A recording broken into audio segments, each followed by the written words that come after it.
So let's try to see how we can define a addition and multiplication in GF to the power of 8.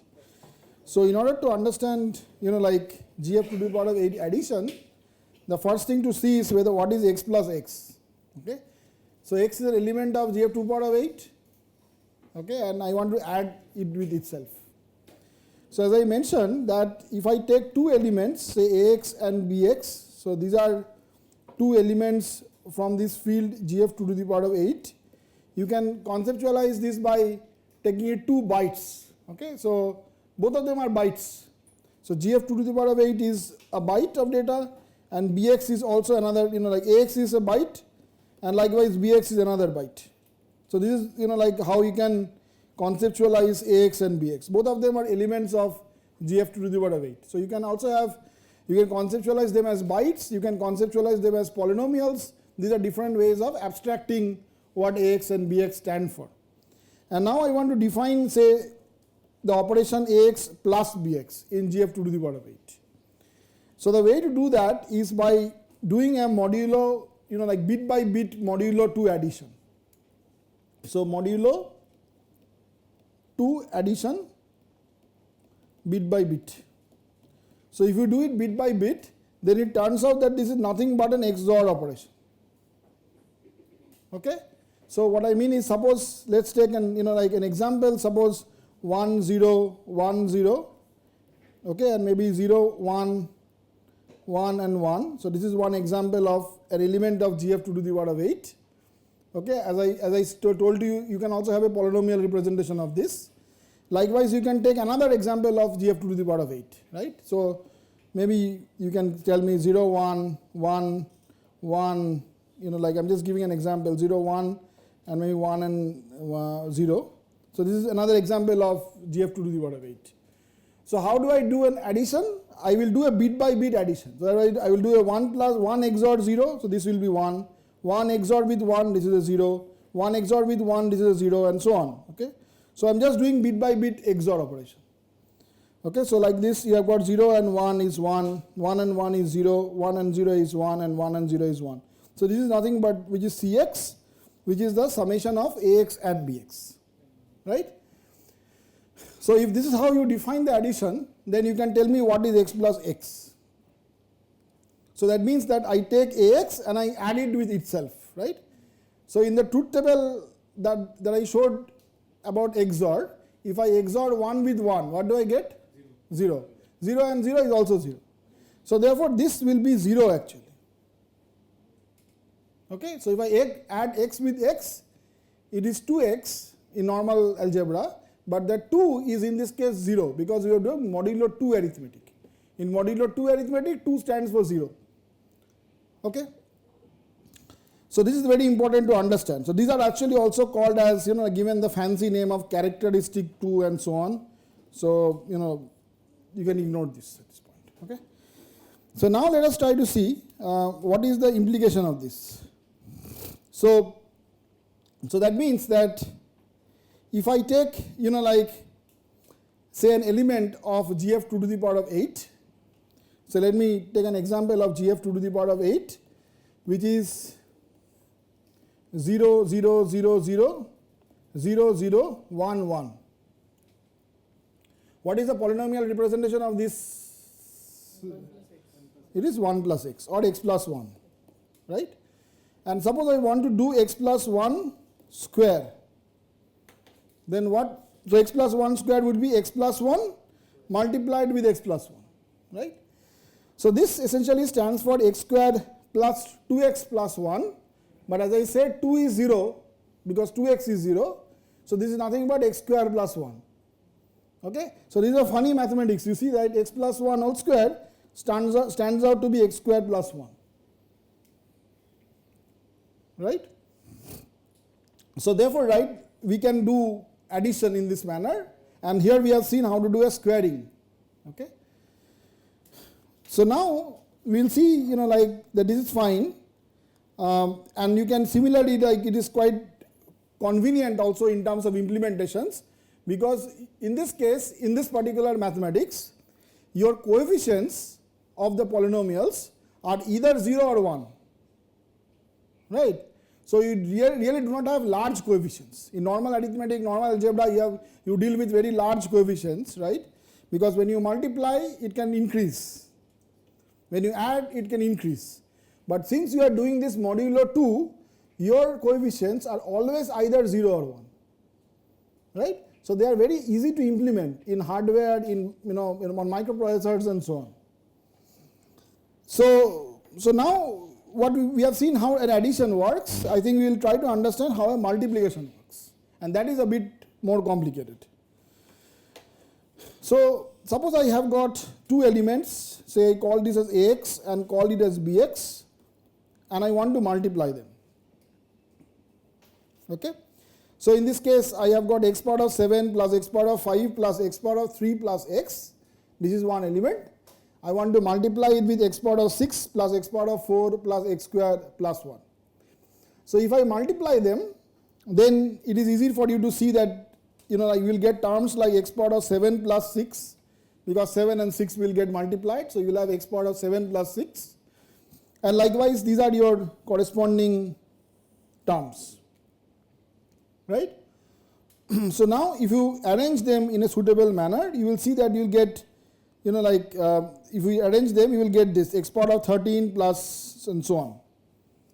Okay, out here you note that 2x power of 11 will go to 0 because of the reason why I said just now. Okay, but the point that I want to kind of emphasize here is that you will have terms like x power of 13, right? And now the question is does it belong to the field of GF 2 power of 8? So in GF 2 power of 8, if I take an element, then the highest degree can be x power of 7, isn't it? Because you have only 8 bits to represent. So if you have got terms like x power of 13, it naturally doesn't fit in the field, right? So you have to do something, right? And that something, yes? Yeah, it's very simple. What you just do is you take a polynomial, you divide with that polynomial, and you take the remainder. So you need to define a special polynomial, okay? You need to define a special polynomial so that if I want to take ax and bx and I want to define ax product of bx, then it will be the normal multiplication that I do with ax and bx, okay, in modulo 2, except that I will do a modulo of this mx. Okay, so this is my special polynomial. Okay, so in AES you will find out that there is in the specification of AES there is a suggested polynomial. Okay, so these polynomials are also called as irreducible polynomials, and I will not go into what it means in this class, but it is good to know that they are called as irreducible polynomials, something like prime numbers that we have in the normal numbers. Okay. So in this case, we need such a polynomial so that I can take that polynomial and I can divide that polynomial and take the remainder. The remainder should be belonging to GF 2 power of 8. So what does it tell you about this polynomial? One thing that you should be able to tell immediately from the polynomial. Can you tell me that? What should be the degree of that special polynomial? X to the power of 7 or x to the power, okay, suppose it is x power of 7, then what would be the maximum degree of the remainder? 6. But your remainder can go to 7. So what should be the degree in that case? X to the power of 8. Because if you take the polynomial with x power of 8 degree and you divide it, the remainder will have x power of 7, right?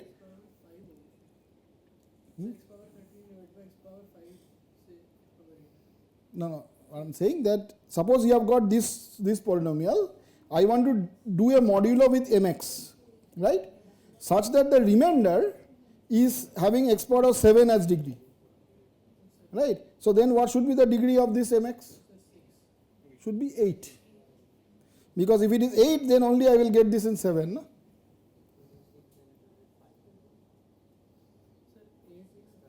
Okay, x power of 13 will go to 5. Okay.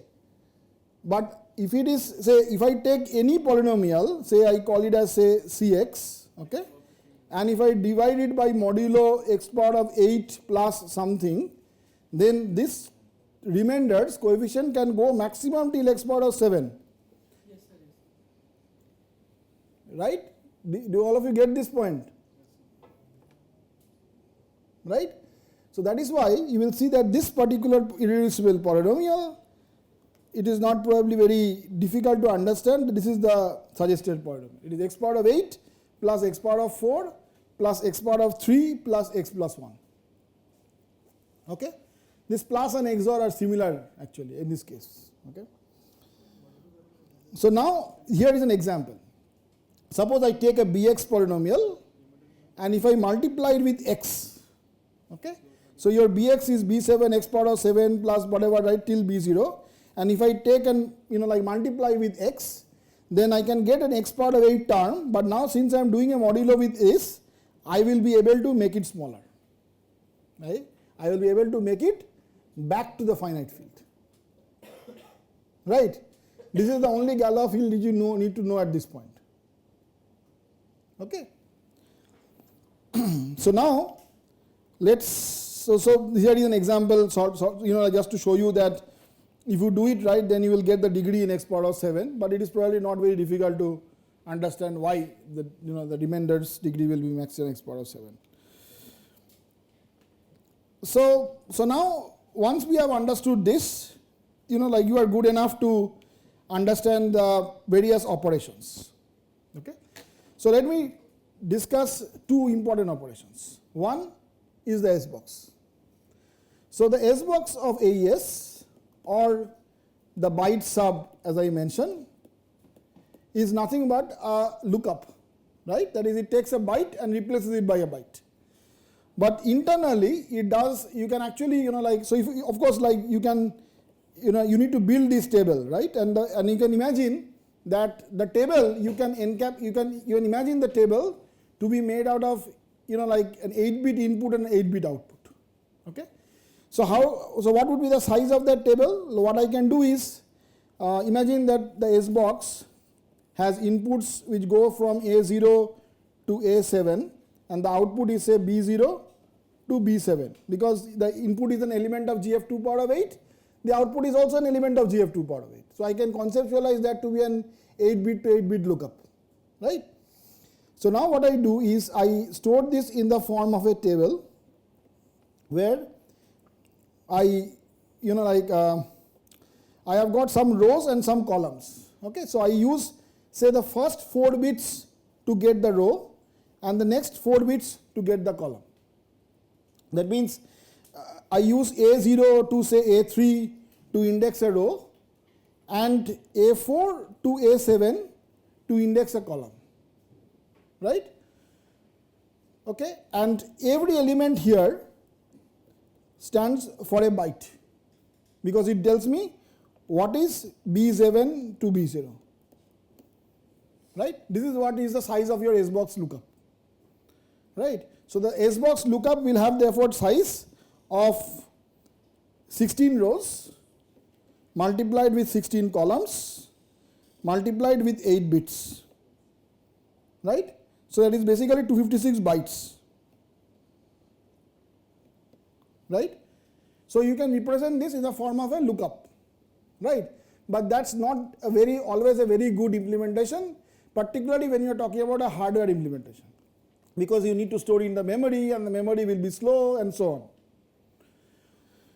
So in AES, there is a very nice mathematical representation of the lookup as well. So that representation is made by 2 sub operations. Okay. So one, which is, so the operations are made of 2 sub operations. The first one is an finite field inverse. Okay. And the second is an affine mapping. So let me explain quickly what does it means. So what is a finite field inverse? I have already defined to you what is a multiplication, right?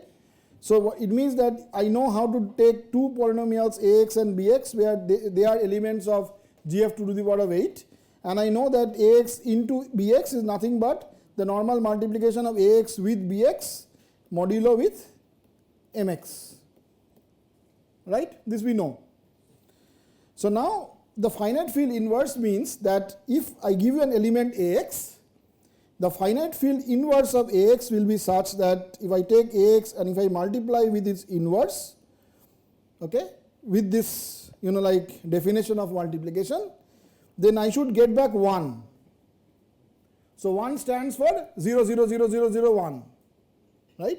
This is essentially this representation, this binary representation stands for 1, right? So we know that every element, okay, except 0, like the all 0, should have a finite field inverse. So therefore I can define this in this manner here as told over here. That means that if A is 0, then the output is 0. If A is not 0, then the output is nothing but A inverse. Okay, I can define this in this manner. And then it is followed by an affine mapping. So affine mapping means I take the result of this A inverse and I store this in the form of this vector of dimension 8 and multiply with a constant 8 cross 8 matrix of size 8 cross 8 but filled up with elements belonging to zeros and ones. This is a part of the specification. Okay, so it's a constant matrix. Now I add another vector. This vector is called as B. So what I do is therefore after this first affine mapping, so this finite field inverse, if my input was A, I transform this into say A dash, okay, which is the result of computing this finite field inverse, and then I take A dash and I multiply A dash with this fixed matrix, call it as A,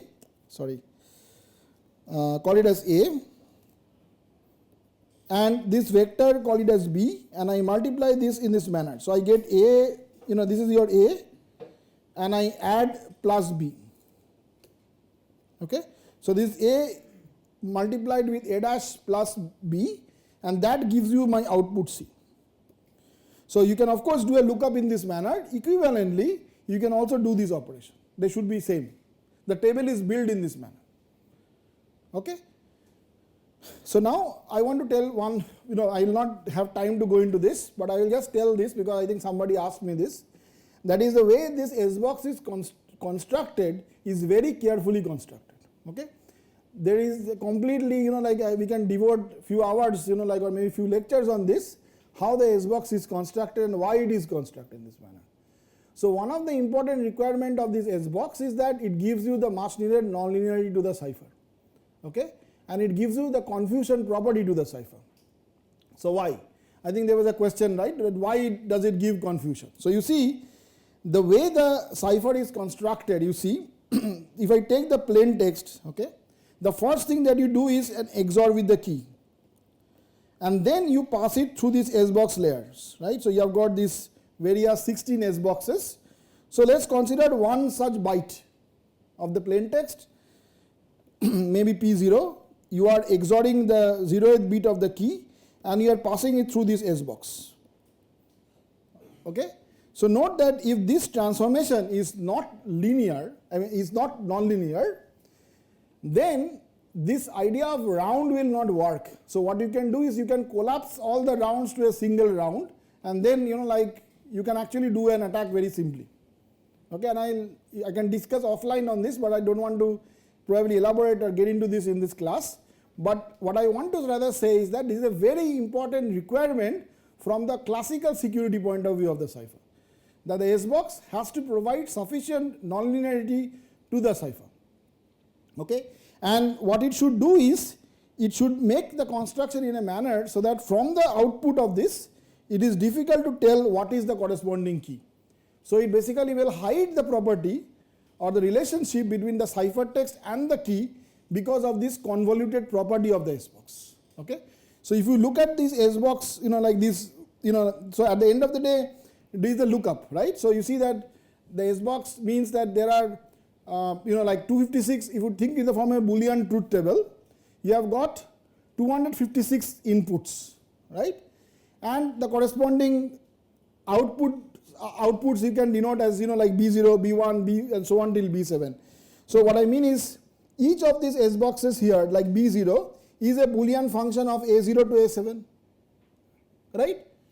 So B0 is a Boolean function of A0 to A7. Likewise, like B7 is also a Boolean function of A0 to A7. Okay? So if you observe the Boolean functions, you will see that they are extremely complicated. Okay?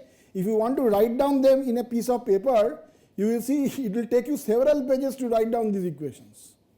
Okay? And the reason why they are complicated is because they want to provide the much needed classical security to the cipher. Okay? But there is one problem with this kind of constructions. Although they are good, but they are very complex. Okay?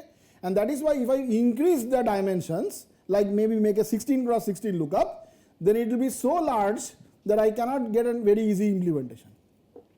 So that is why the S box has to be small, reasonably small, 8 bits. But you still want a byte to byte diffusion.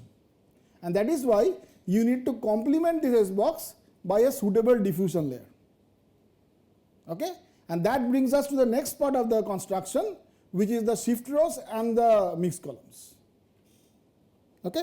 So now let's see how this works. So I'll get into this. And so this is my first part, which is the round key, which you have already seen is a very simple layer. That is followed by the shift rows and the mixed columns. So I will quickly talk about the shift rows and the mixed columns. So first, let us try to see what is the shift row operation. So in the shift row operation, you take this 4 cross 4 state matrix. The first row, you don't do anything.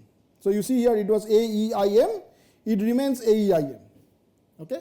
In the next row, you basically make a cyclic shift to the left by one step. That means, B comes here, F goes there, and likewise there is a shift. So you can see here it becomes BFJN becomes FJNB. Right? There is a cyclic shift to the left by one byte location. For the second one, you also do a cyclic shift, but now you do it by two steps. Okay? And for the third one, you again do a cyclic shift, but that is with 3 steps. That is equivalent to doing one opposite shift. Right? So is this clear? Why? It will soon make sense. But is the idea clear? And then you have, so this is your shift row. So if you have got shift row, the inward shift row is also very simple, right? You can define in a similar manner. And now let's see the mixed column operation. This is the most very important step. Okay, so what you do here, as the name suggests, you do, so the previous one was a row-wise operation. This one is a column-wise operation. Okay, so what you do here is you take, say, one of these columns and you transform them into another column. How do you do this transformation? Is you take this and you pre-multiply that by this matrix. So this is a mixed column matrix. Okay? So this has got these numbers 2, 3, 1, 1 and then cyclic shift of 2, 3, 1, 1. Okay? So the first row is 2, 3, 1, 1. Second row is 2, 3, 1, 1 but cyclically shifted. Again you have got 2, 3, 1, 1 cyclically shifted. 2, 3, 1, 1 cyclically shifted. It may be emphasized here that these 2, 3, 1, these are not normal integer numbers. These are also elements of GF 2 power of 8. Galois field 2 power of 8. Okay? Yeah.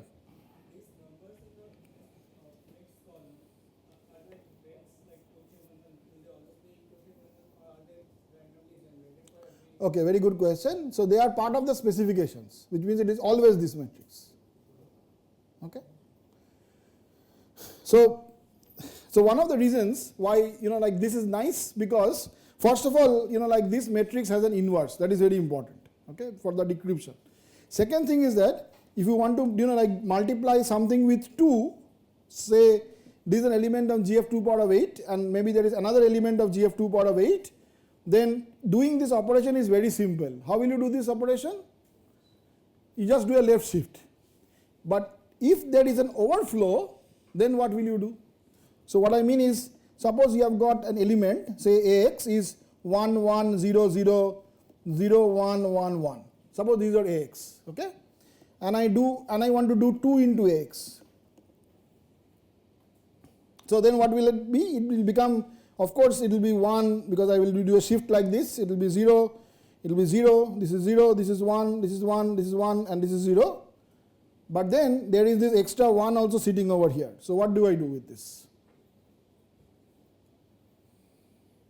How can I bring it back to the field?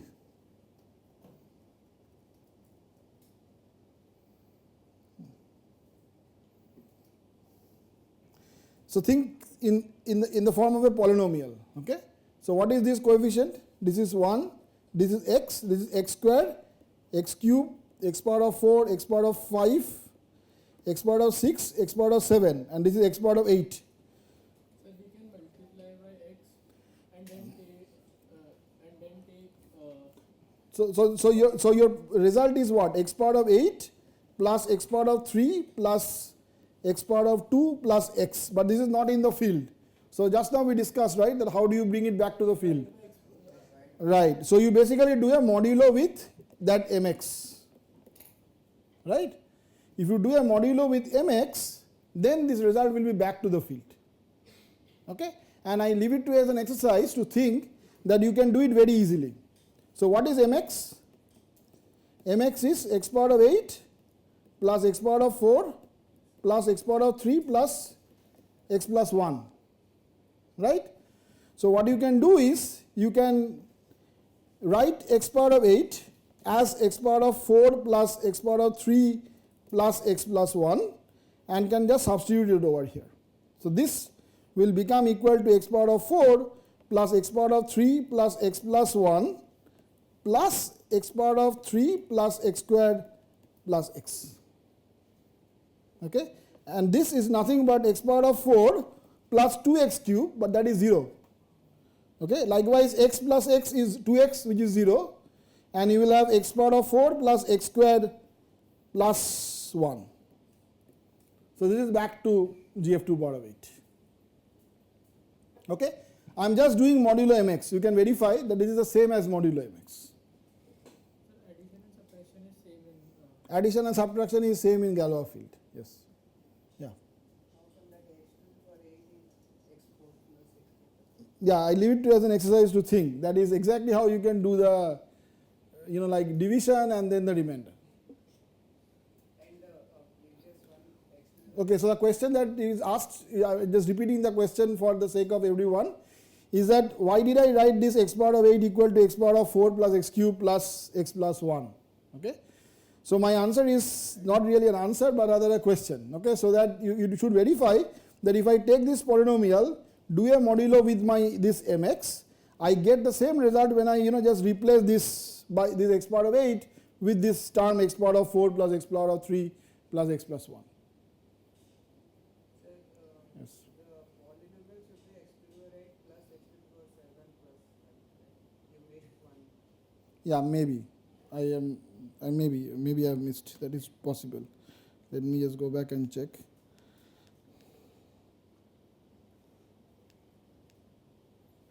Yeah, no, I think this is the polynomial, right? X power of 8 plus x power of 4 plus x power of 3 plus x plus 1.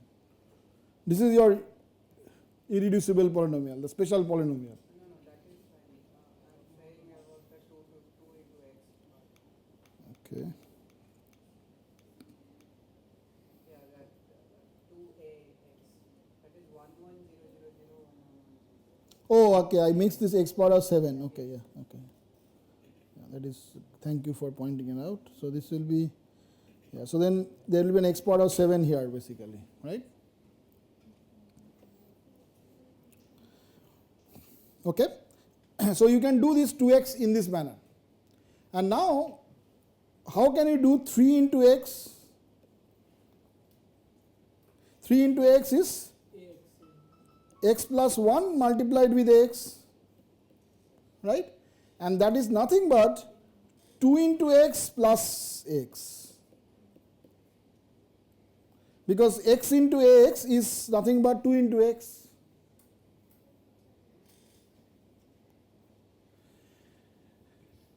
Okay, so what I mean is that the coefficients are chosen very carefully so that the implementation becomes easy.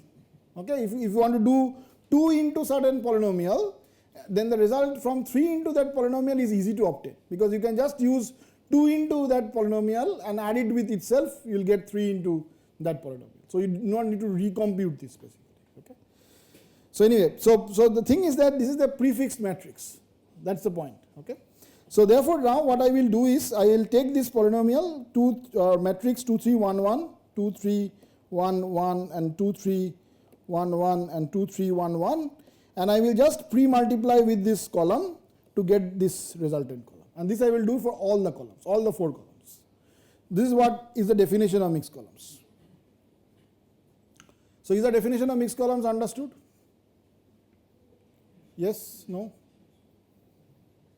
Sir, I want to ask, sir, when while we are multiplying by 2, when we have to multiply by x, Mm-hmm. so like when we multiply by x, why is it the same as multiplying by 2? Okay, well, so this, what I wanted to say is that this 2 that I see over here is a Galois field 2.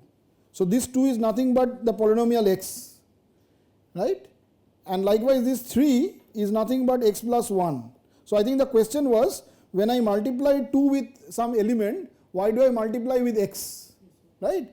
So 2 is a representation in binary format for x, right? So you see that the way we were representing these elements is, if I take, you know, like 0 0 0 0 and 0 0 1 0, this stands for 2, right? So if you look at this from the polynomial point of view, this is nothing but x. I know it is slightly confusing because I think we are speeding up things, but I hope you gather it. Okay?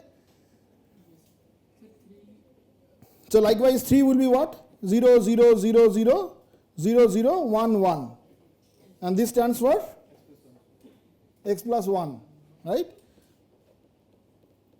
So like this you can do all the other computations, right? This is understood to all of you? Sir, we calculated ax by doing x in 2x by x into x. Right. We can also do it by ax and XOR with ax also. X XOR with x? I didn't understand the question. Can you repeat the question? We had to calculate 2ax, so we Yeah. did x into x. Right. 2 into x is nothing but x multiplied with ax. Yes, sir. And sir, 2 into ax is also ax XOR with ax. No. No, that is different. So don't confuse things actually. So when I said x, okay, so question was, okay, these are quite pertinent questions actually. Okay, so it is not unusual that the question comes up. So you are saying that x plus ax, I am saying 2x, and that we saw to be 0. Okay, so this is a wrong thing at this point, because x plus x is just 0, because you are taking 2 elements, you are adding it with itself, that is 0. Yes, sir. Okay, but when I am talking about 2, where 2 is an element of GF 2 power of 8, that is different. Okay, so here this 2x just means x plus x. Okay, so I think it is better to avoid this 2x at this point. So it just means that if I summarize what I had meant so far, is that the addition is defined by taking a polynomial ax and taking another polynomial bx, and you do a modulo 2 bit by bit addition. That is how you define addition.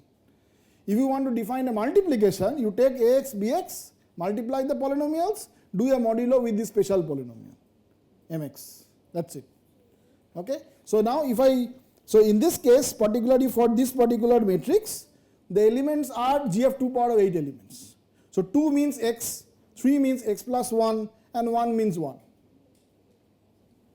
Right? Any questions? If you have any questions, you can please feel free to ask. Modulo 2 addition bit by bit is exactly the same as doing XOR. Okay? So this coefficient 2, 3, 1, 1, where we were shifting it to the left or right? Okay, so this is nothing but, when you are doing x into something, right, that's a cyclic left shift. It's a left shift. So what I mean is the question was, why is 2 into x? So 2 into x means basically x into x. So what is x into x? So all the degrees of x are getting added with 1, right? So that's a shift. to the left. The dimension is fixed, right? Huh? Dimension of matrix is fixed. Dimension of matrix is this matrix only. It is fixed matrix. So how do you scale up by stacking? Sorry? Do you even scale up by stacking the matrix Why will you scale up? in the implementation? No. So, okay, good. So, there are very interesting questions. Let me answer this question first actually. So, the question was, if I want to multiply x with ax, you have got, so imagine that ax is what? Something, like just think about something like maybe x power of 4 plus x power of 3 plus 1. This is an example of ax, okay? When you are multiplying with x, then it becomes x power of 5 plus x power of 2 plus x, and that is nothing but a a left shift of the representation of ax. Yes, sir. But sir, when it is like when it overflows. When it overflows, then you have to do this modulo mx. Then of course it is not shift. Okay, sir. Right? Then of course you have to do this extra operation. So it is a shift plus a conditional XORing with this irreducible polynomial. Yes, sir. Like if it was 1 1 0 0 1. Yes. This is precisely the example that I gave here. Yes, sir. Then you have to do an extra modulo mx operation. So sir, there instead of cycling shifting it becomes something else. No, then it is not cyclic shift. Okay? So x into x is a cyclic shift when there is no overflow. But when there is an overflow, then you have to do a shift. I mean, first of all, it is never a cyclic shift, it is a shift, left shift. Okay? It is a left shift, and if there is an overflow, it is a left shift plus this modulo mx operation. If there is an overflow. Yeah. What was your question? So the dimension of this matrix is, like a 4 cross 4 matrix, and every element is a GF2 to the power of 8 element. So if you want to multiply, like this E, F, G, H basically, then what you do is, let's work out the first element here. This will be what? 2 into E plus 3 into F plus G plus H. Okay? So this is your first element. So this corresponds to this E. Right? Likewise, there will be 3 more elements. So now if you observe this particular term, you are having an element in GF2 power of 8 which is E, and there is another element in GF2 power of 8 which is 2. You are doing this multiplication just the way we define now, and likewise for 3F, G and H, and all of them are GF2 to the power of 8 element, and you know how to add the GF2 to the power of 8 elements. Right? So you get another GF2 to the power of 8 element. So if you get another GF2 to the power of 8 element, your E is a GF2 to the power of 8 element, your F is also a GF2 to the power of 8 element, G and H are all GF2 to the power of 8 elements. Right? Do you understand the mathematics of mixed columns?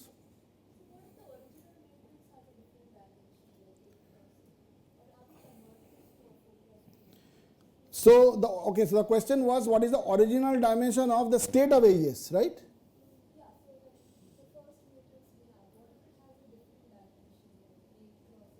No, I did not understand the question. Can you be a bit more clear?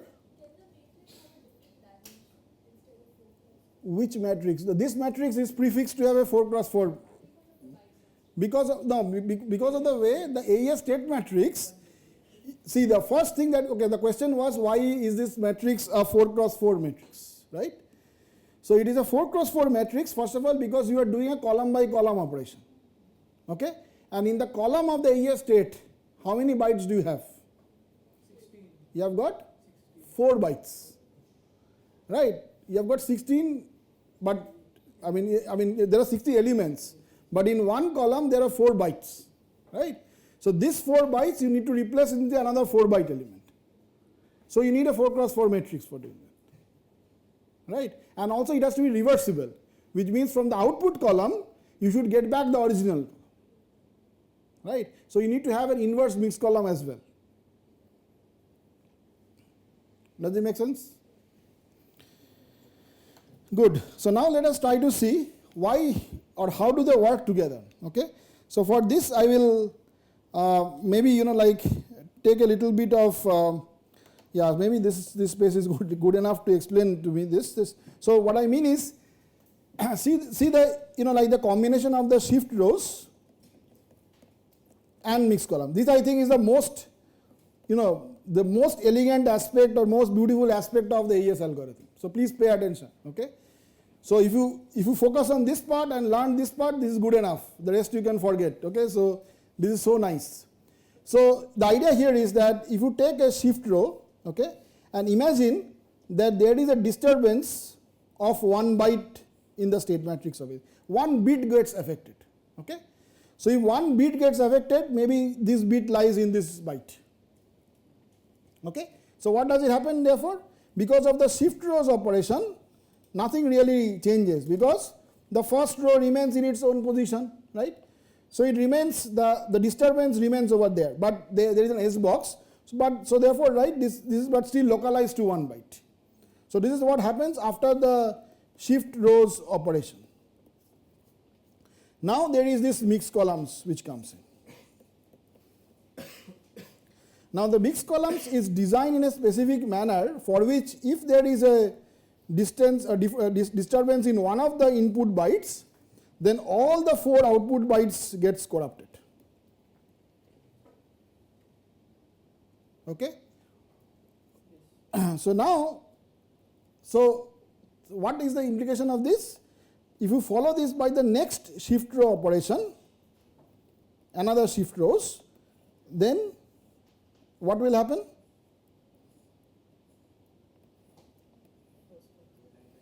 This will remain here.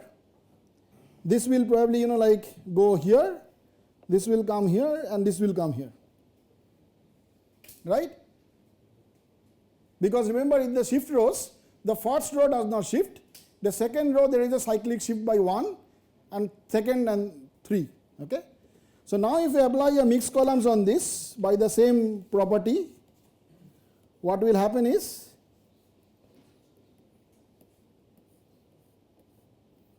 everything will get disturbed. Okay?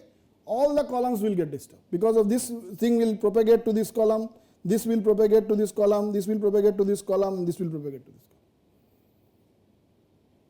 column. Right? Because the mixed columns will operate column by column. Na? So in this column, right, there is 1 byte which is disturbed. So therefore in the output this entire thing is disturbed. Right? So therefore, right, there was a 1 bit change here, and that 1 bit has created, a phenomena where the entire thing can get, pretty chaotic. Right? So in only 1.5 rounds, actually 2 rounds, you basically get a phenomena which we called, or which we like to call as an avalanche. You know what's an avalanche? In the glaciers you get avalanche. So we see a phenomena like that. That's why you get a diffusion property. So this is why we have this nice combination of confusion and diffusion. A single bit change can propagate to the entire state matrix in such a nice manner. And that is why you have got these 2 things together. But tomorrow we will see how we exactly exploit this and get the key by using something which are called as fault analysis. So I think if you have gathered this till this point, then this is again summary of what we have seen. I think we are now pretty much in a position to get to the, to understand how, side channels work. So we have been, seeing various kinds of side channel sources, but I will be trying to talk about, and I think I digressed from the power consumption point, and I'll get back to that power consumption discussion and see how we can do a power analysis of the AES algorithm.